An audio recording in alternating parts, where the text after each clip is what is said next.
Hello, my dear viewers. Today is February the 29th, and we have a traditional review of the events on the Ukrainian war fronts. We traditionally begin from the Savdivka direction, where the enemy is unable to halt the advance of our troops. Yesterday, there was a very powerful assault on the village of Orlovka. Overall, the enemy has already abandoned it. Today, it's likely to be cleaned up, but the enemy left their positions, retreated across the river. The same thing is happening in the village of Tonenky, where the enemy was quite tenaciously trying to hold their positions, but by the evening their resistance was broken here as well. Also, a mopping up operation will be carried out today.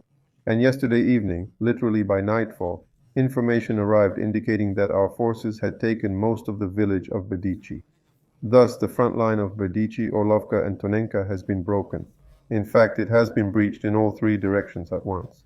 And then, after regrouping, more likely than not, future actions of our troops will be concentrated in the area of Berdychi and north of Berdychi, because this is a critically important point for any enemy defense which relies on Ocheretin. More likely we will move in the direction of Novobakhmutovka, trying to pass Ocheretin. The loss of this settlement for the enemy is fundamental.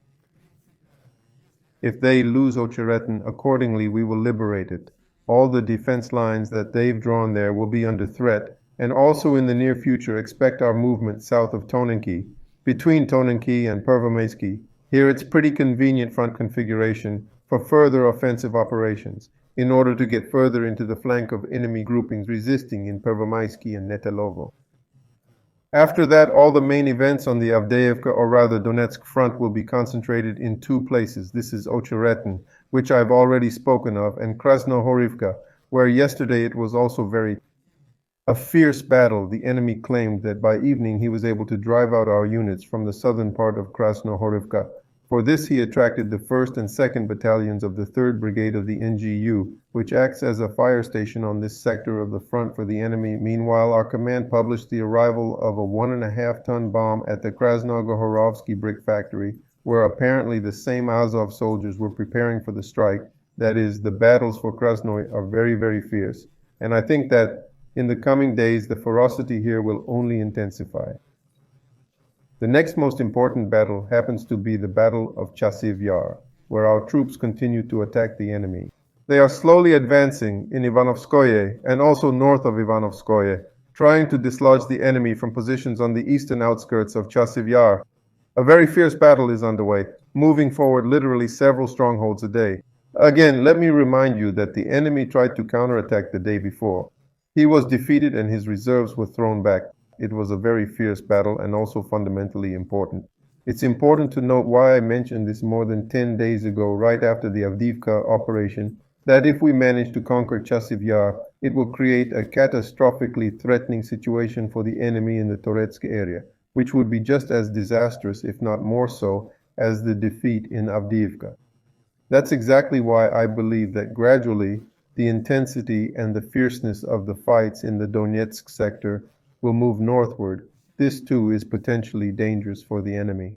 The Zaporizhia sector is where I too expect an intensification of fighting in the very near future.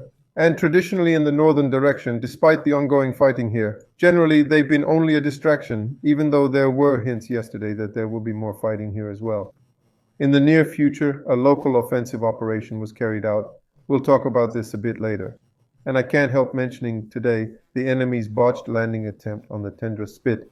This was most likely the attempt voiced by the main pie maker, or rather the head of the Ministry of Defense of Ukraine, Mr. Budanov, that the Special Operations Forces of Ukraine would strike the Russian command's rear.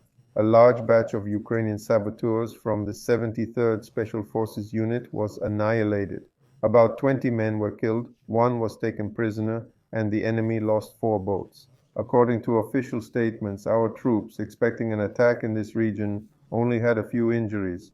So it seems our intelligence worked well. We were able to discover the operation preparation and can rightly guess the location of this planned operation, which led to the outcome. That's about what I wanted to say in this issue. That's all I have for this topic for now. See you tomorrow.